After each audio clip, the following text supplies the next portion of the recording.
Sri Lanka enjoys some of the most beautiful and fertile land in the world.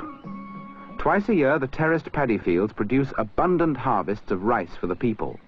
But for those who do not work on the land, there are plenty of alternative jobs. In the Kandyan district, carpenters turn out a variety of articles such as walking sticks and bowls on the simplest form of lathes.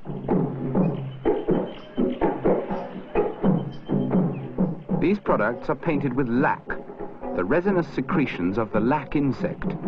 There are only 4 colors available: red, yellow, green and black, and these are applied with a finger or thumbnail. The result is very durable and attractive.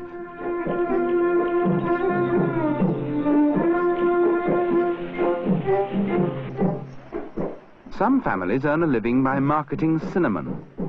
First of all, the outer bark of the cinnamon tree has to be removed by scraping.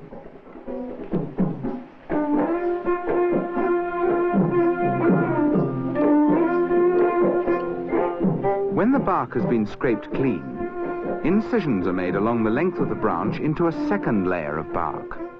It is this inner layer which produces the cinnamon we use in our kitchens.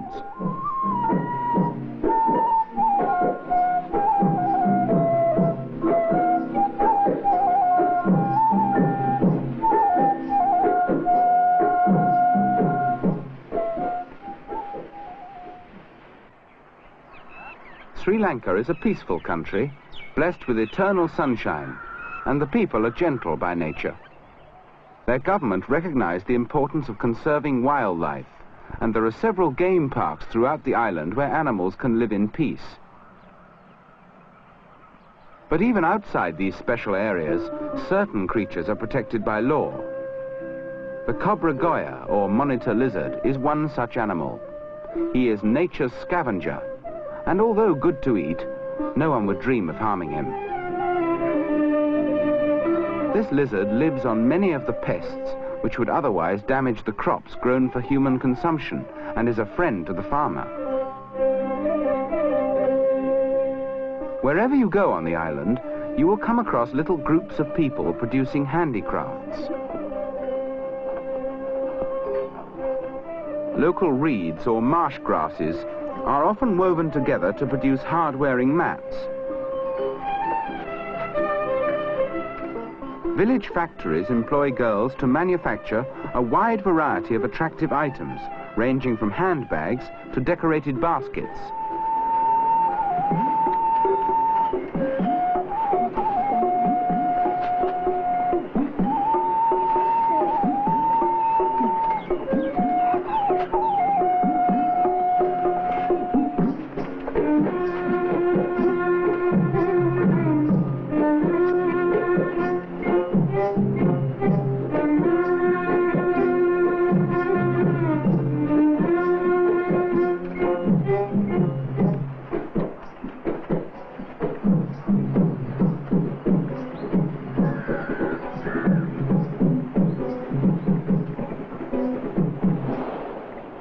In the monsoon, Sri Lanka's beaches are often shrouded in mist.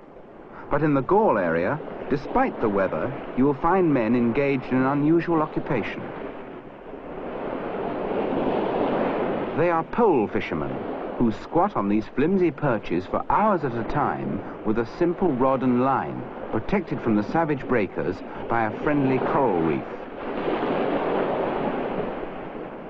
By many fishermen's standards, their catch is not very impressive, but these tiny sardine-like fish make a valuable contribution to the protein needs of the people.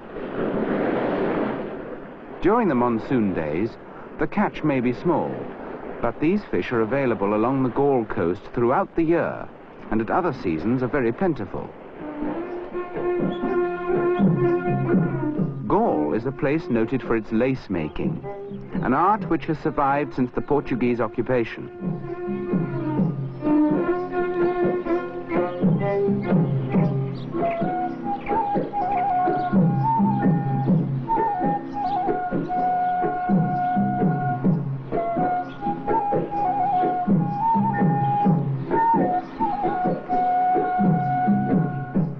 This is a land of contrasts and strange religious rites. preparations are in progress for an unusual Hindu ceremony which will take place the same night. By early afternoon, many devotees are in a state of trance. This ceremony will demonstrate the faith of the believers, but at the same time baffles the scientists, for it defies the known laws of physics. The fire is the centerpiece of the performance, but it has to burn for many hours until only a carpet of red-hot ashes are left, and then fire walking will take place.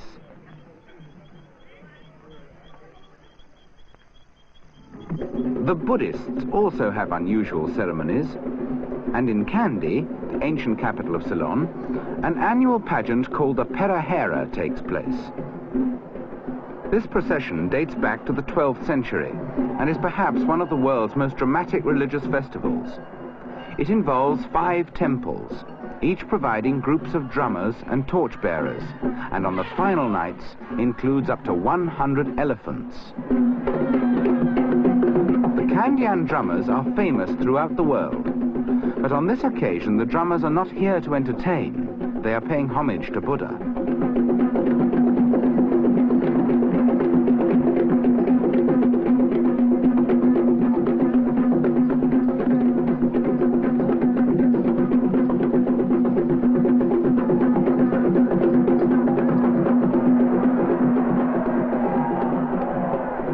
The origin of this festival dates back to the time when the relic of one of Buddha's teeth was recovered from his cremation ashes and was kept for posterity in the Temple of the Tooth in Kandy.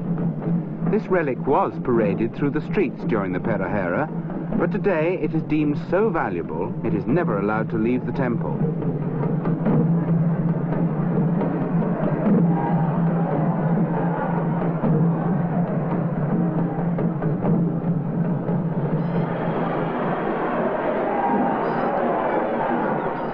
For many years, the biggest elephant in the procession had the honor of carrying a silver casket containing the Buddha's tooth.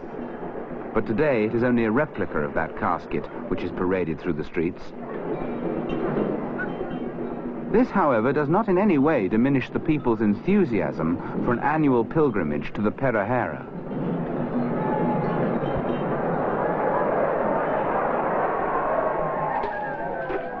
Night is also the time when the Hindu fire-walking ceremony begins, but the fire still has a few hours to burn before it is ready. In the meanwhile, the proceedings begin to take on a horrific aspect when, to show their faith, many devotees have unsterilized meat skewers and bodkins pushed through the flesh of their cheeks.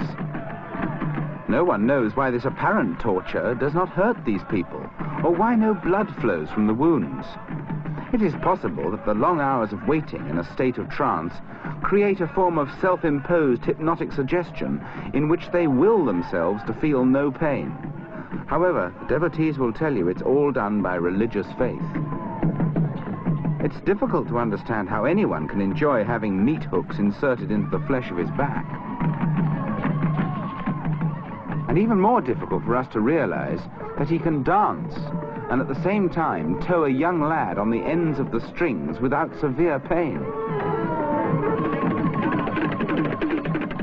Some of the entranced devotees become quite violent, but there are always helpers nearby to see that they do not come to harm.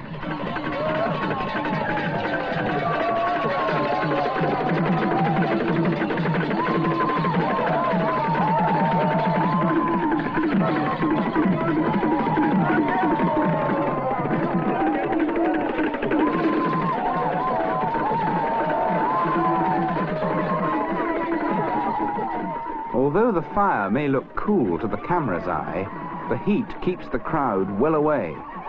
Yet these people choose to walk barefooted along the entire length of the fire to prove their faith.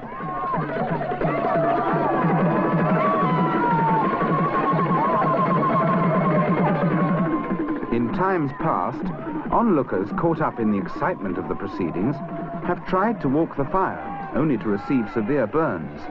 Yet the devotees' feet are quite unharmed.